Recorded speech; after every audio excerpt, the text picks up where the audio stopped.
Cardiovascular disease kills 6 times as many women as breast cancer. Cardiovascular disease kills more than 500,000 women a year. Cardiovascular disease kills more women than men each year. 1 out of every 2 women will die of cardiovascular disease. When I was first diagnosed, when I first heard the word heart disease was actually when I was on the table having an angiogram, and I was told that I had 80% cholesterol blockage in my artery, and I was in shock. I never even gave my heart a second thought, really. I felt that I didn't have any symptoms of anything. I never woke up with headaches or dizziness or feeling tired and fatigue all the time. So I didn't go. I thought I was okay.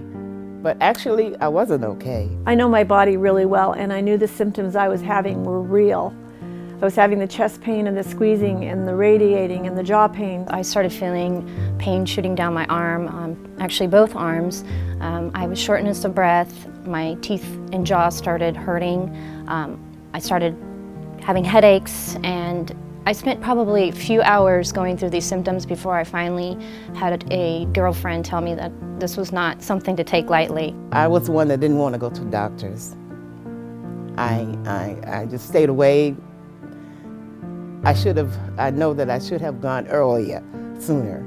I had these symptoms from the time I was in my 40s, and I worked in the healthcare profession almost my whole entire life, and even that didn't get people to take a notice and listen to me. Heart disease was always associated with age, being older, all the characteristics of someone with heart disease was someone like my father. One of the major myths of heart disease is that it's a man's disease. It's a middle-aged man leaving a business luncheon, carrying a heavy briefcase, going out into the cold, clutching his chest. Not only is heart disease not just a man's disease, it's not just an elderly person's disease, and heart disease can happen to young women as well. It doesn't matter how old you are, it doesn't matter where you come from, what your background is, it's something that can happen to you. One of the things that can be really important for all of us is to listen to our bodies. You have to listen to your body when you have a symptom, and to not be avoidant of whatever that is. Women's symptoms can be different than men's symptoms, and this can make it difficult to diagnose women. The main one is chest discomfort, but it doesn't always come as a chest pain. It's often a heaviness, a squeezing, a tightness in the chest, and it may radiate down the arm, up into the jaw, or into the back. Women also present with symptoms that might be put off as premenopausal. So they might have some shortness of breath, fatigue, not sleeping well at night, indigestion. One of the problems that often happens is that when women present with symptoms of a heart attack or symptoms of having cardiovascular disease, they can be misinterpreted as anxiety. So one of the things that we want to help women do is accurately identify whatever symptoms are coming from their own body. At the time I thought I was having an anxiety attack. I tend to put a lot on my plate and take on too much, so I was brushing it off as if it was nothing. And it wasn't until I got to the hospital and they started running tests and doing EKG that I started taking it seriously. Stress for me is probably the key component for my angina, my heart. So I've had to learn to step out of my type A personality, and if the beds don't get made or whatever, it's okay. If I don't make homemade cookies that day for my kids' lunch, it's okay. Oftentimes women put everybody else above themselves, and they're the last person that is on their priority list. And I would really like for women to start putting themselves first. It's important for every woman to know her risk factors and then do the things that she can to reduce her risk factors. Some of them are not modifiable, such as our age or our family history of heart disease, but most of them are modifiable, and those include having high blood pressure, having diabetes, having high cholesterol, smoking cigarettes, being overweight, and also not exercising. One of the things I find most hopeful about being in preventive cardiology is that this is a preventable disease in many cases, and that people can really make a big difference in their lives by changing their lifestyle, especially through diet and exercise. And I think a lot of women feel quite empowered and encouraged when they see that little changes that they make in their life make a really big impact. While we've come a long ways in treating women with heart disease, there's still a lot that remains to be done. Heart disease is something that we all need to be concerned about, and we need to talk to each other about it. It's not something that we should hide or think that doesn't apply to us. The more information regarding your health, the better off you'll be. Ask your physician for your numbers. You should keep a record and know what your blood pressure is, what your cholesterol is, and what your glucose is. I'd like women to internalize this information that cardiovascular disease applies to them and not someone else. If I had seen a video come across my email or if I was surfing the website, I would have never clicked on it. And primarily the reason being is that it didn't apply to me. Anybody that's clicking on this or is watching this, it's really important that you pass this message on.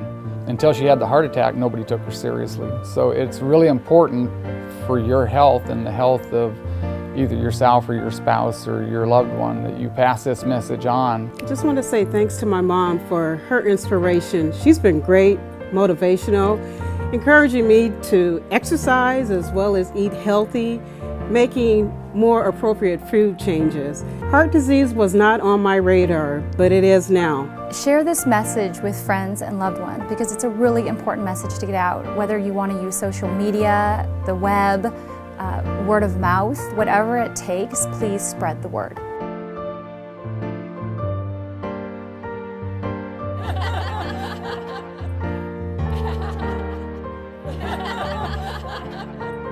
Wear red!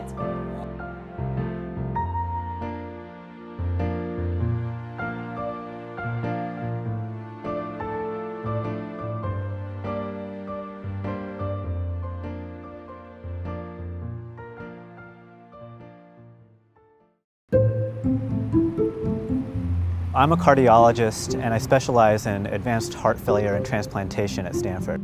I think when you're in any profession, depending on the profession, people will tend to ask you for advice. And as a cardiologist, I get asked a lot about my friends' health, essentially, and what they can do to improve their health.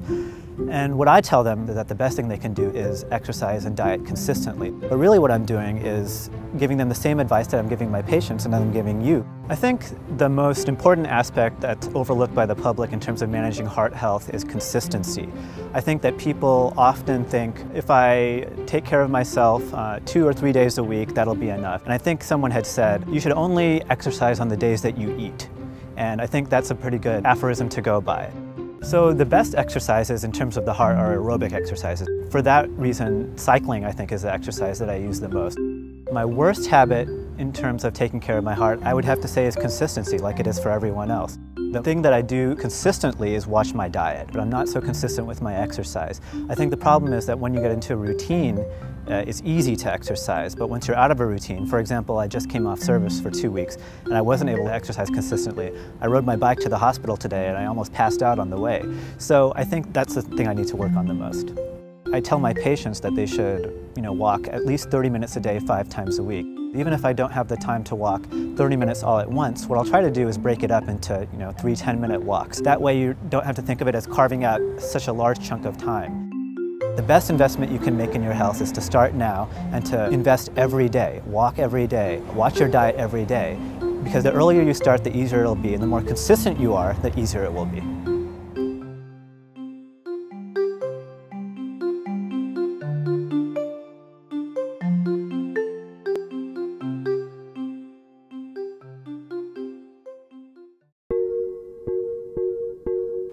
I first started getting symptoms of atrial fibrillation more than 20 years ago. It was a classic example of AFib in the sense that I had very rapid heart rate. It was almost to the point of being scary. My wife took me to the hospital. It's much more common than I ever thought. A lot of people have AFib and they just ignore the symptoms. I would encourage anyone who has the problem, rapid or irregular heartbeats, to see the doctor. Atrial fibrillation is an abnormal heart rhythm involving the upper chambers of the heart.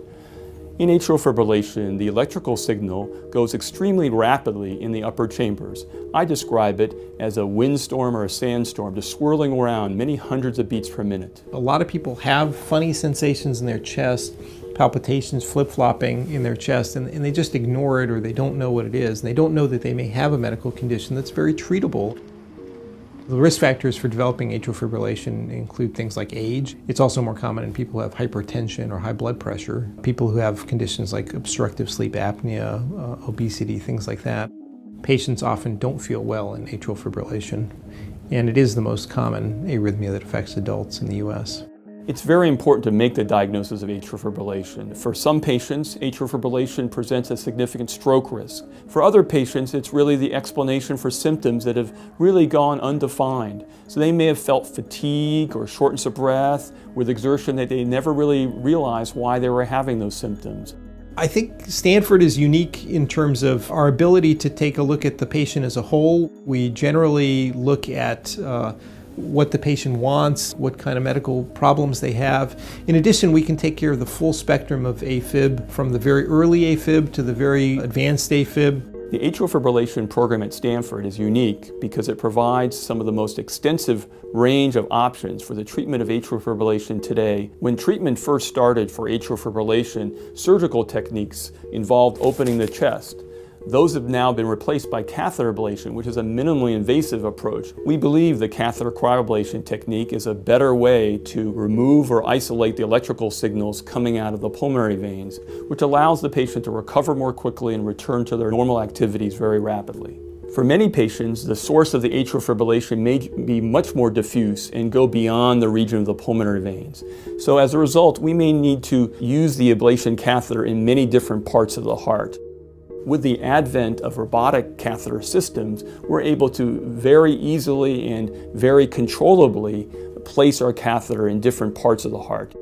For patients with very advanced atrial fibrillation, we really sought to have one procedure where we could achieve the highest degree of success. In the hybrid approach, the surgeon comes from outside the heart and is able to treat the areas that are responsible for the electrical heart rhythm. Then we come from inside the heart using these small plastic tubes called catheters.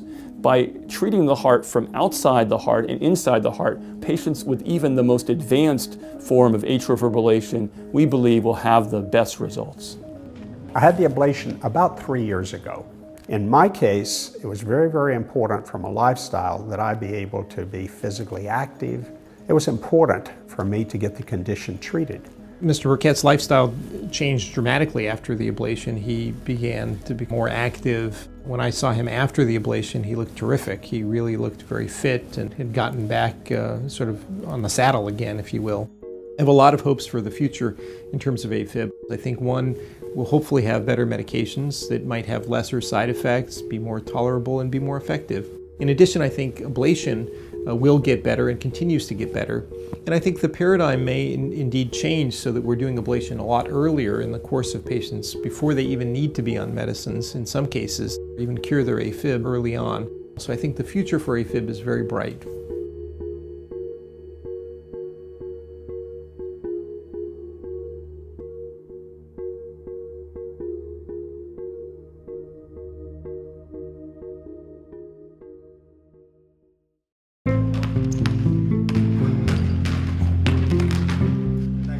My name's Ewan Ashley. I'm a cardiologist here at Stanford and I specialize in heart failure, which is a disease where the heart muscle doesn't pump as efficiently as it should.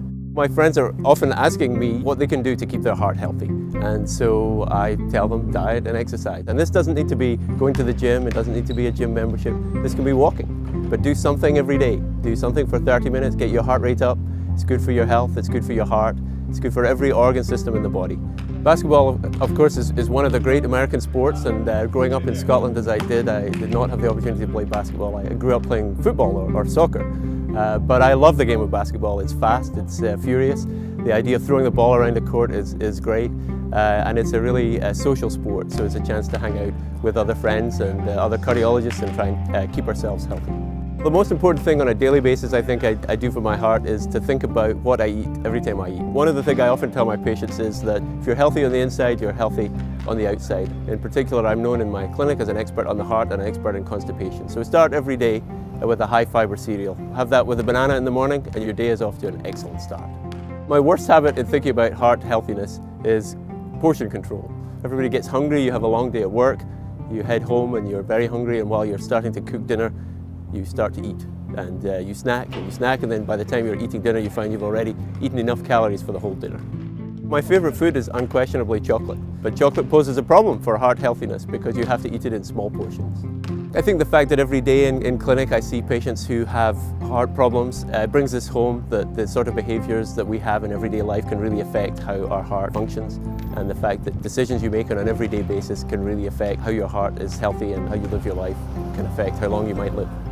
As a cardiologist, I'm talking to people every day, trying to give them this advice, and I'm trying to live it every day, keep my own heart healthy. Just go out and try it. It's not as hard as you think.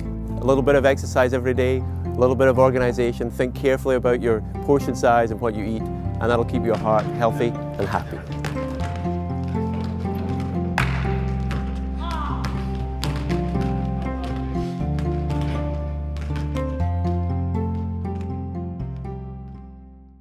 When I went into emergency last week, I had to tell the nurse that I didn't have a blood pressure or a pulse.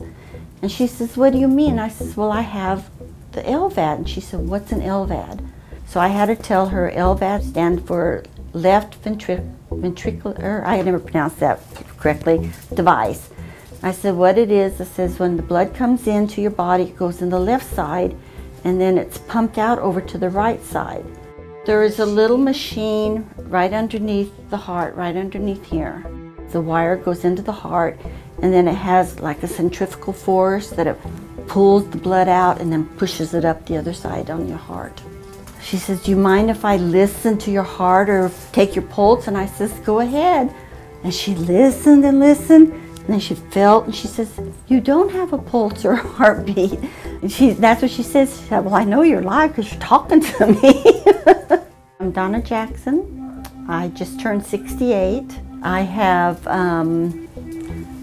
2, 4, 5, 6, 7, 8.5 great-grandchildren. I was never sick as far as sick, like I've never had chicken pox or measles or mumps. And I never smoked, I never drank.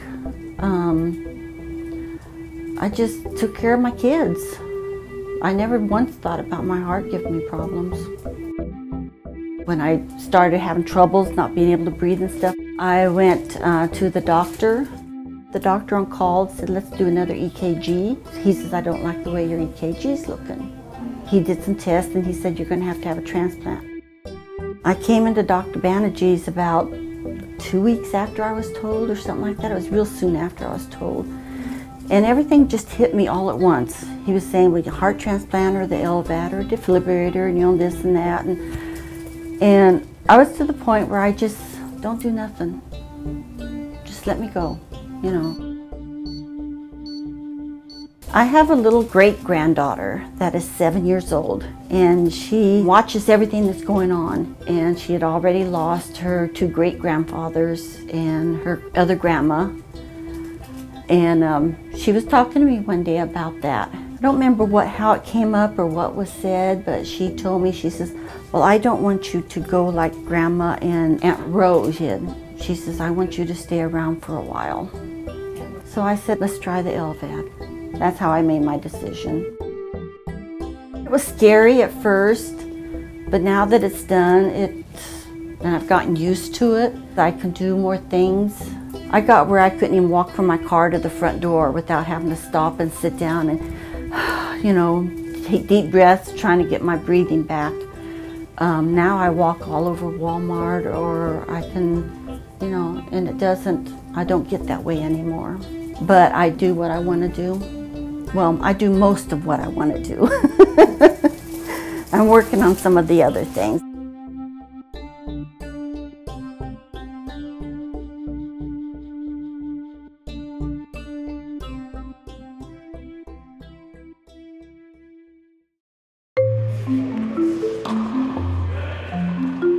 I'm a specialist in heart rhythm problems at Stanford Hospital and Clinics. And people ask me all the time what they should do to stay healthy. So I tell them, really, they need to exercise, watch their weight if they're a little overweight, and in fact, look at what they eat. And I think having that balance is really the ingredient. As a heart rhythm specialist, I try to exercise regularly. But my biggest problem is, until recently, I didn't exercise at all. I decided it was about time that I practice what I preach, and that I really should have a better exercise regimen, that I should lose a little weight, get a little more fit and watch more what I eat. And so exercising regularly really has made that easy. I chose tennis as my form of exercise because I find it exceptionally boring to go on a treadmill or an elliptical. I can't stand it. So I found something that I enjoy doing, that I have a lot of fun with, and so I really have a lot of motivation to get out there and exercise. And I really have benefit from my wife's actually enthusiasm regarding exercise. She's actually the one that got me into exercising regularly. The thing I find most challenging in terms of my heart health is that I sometimes cheat in terms of what I eat. I'll be in a rush and realize, gee, if I don't eat something quick, I'm not going to eat at all. With a busy schedule, I find that happens a lot. So I probably don't eat the most nutritious things sometimes. I just try to be careful that I don't eat it in great quantity and can just eat it occasionally. Fitting heart health into a busy schedule is really hard. I really don't get a regular amount of sleep. I think that is important to really have a regular schedule. One tends to eat better, watching what they do and what their general daily habits are. I think sometimes it's really difficult to always do the right thing. So what I recommend for my friends and for my patients, really just to do the best you can. Really to take that extra effort to be able to try to refocus, figure out what your priorities are, and establish a program. So set simple goals for yourself, find something that works for you that you can do on a regular basis. It's both enjoyable and good for your body.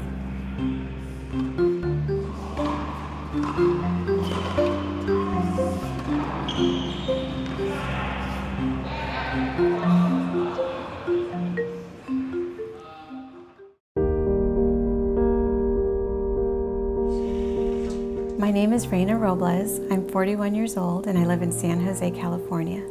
I'm a mom of 4 active kids. I work full time. All of a sudden I noticed during one of my workouts I'd get chest pain, and I thought I'd better go to my doctor and get this checked out because that isn't normal. So I went to my doctor, had an EKG, that came back normal, but the chest pain persisted. So my doctor referred me to many other specialists. Those specialists ran their tests. Tests would come back normal, and I was continually told that my heart was fine. But at this point I noticed that the chest pain was progressing. It was affecting me more than during my workouts. Sometimes it was a struggle just to get from the driveway to the house, and once I made it in the house, I would just sit in my chair 45 minutes or an hour until the episode went away and I was able to move some again. So after I wound up in the hospital, they referred me to Stanford Women's Cardiovascular Clinic. I saw Dr. Tremmel, and my life was never the same. Nice to see you again. The great thing about Dr. Tremmel is that she listened. She explained that women present differently than men when it comes to cardiovascular issues and symptoms. They often have a lot of other symptoms that they come in with, so maybe more shortness of breath or more fatigue. Their pain may be in kind of different spots. And women who have maybe normal appearing coronary arteries on an angiogram, their stress test may not show a problem because maybe they're not having full thickness of their myocardium, not getting enough blood flow, but in fact maybe just a little bit of the heart muscle is not getting enough blood flow. If you need one during the day, it's fine. We did all this extra testing, and indeed she had some endothelial dysfunction, and she had endothelial dysfunction within a bridge, so we saw a myocardial bridge. The myocardial bridge is where my heart muscle grew over an artery, and it was squeezing or compressing on an artery. Dr. Tremmel took the time to explain that it takes lifestyle changes and finding the right combination of medicines. I took my medications as prescribed, but regardless, the symptoms continued. We did see these physiologic changes, and that really gave us great confidence to say, yeah, this bridge seems to be the problem. We've tried everything else, and we think it's worthwhile going through surgery. Looks great. I'm only 3 weeks out of the surgery, and yesterday I went for a follow-up to see Dr. Tremmel, and it was amazing how much better I felt. Those regular episodes of tightness and pressure that would debilitate me are for the most part gone. Thank goodness I was under the care of a wonderful cardiologist who was able to see that, yes, that isn't normal and we're going to figure this out. I trust Stanford. Stanford has a long-standing history of really paying attention to physiology inside the coronary arteries, and I think that's something that we pride ourselves on doing and taking the time to really figure out what's going on here. I want women to know that if you experience ongoing chest pain or symptoms that you feel are cardiac in nature, see a cardiologist who specializes in women's cardiovascular health. That will make all the difference in the world.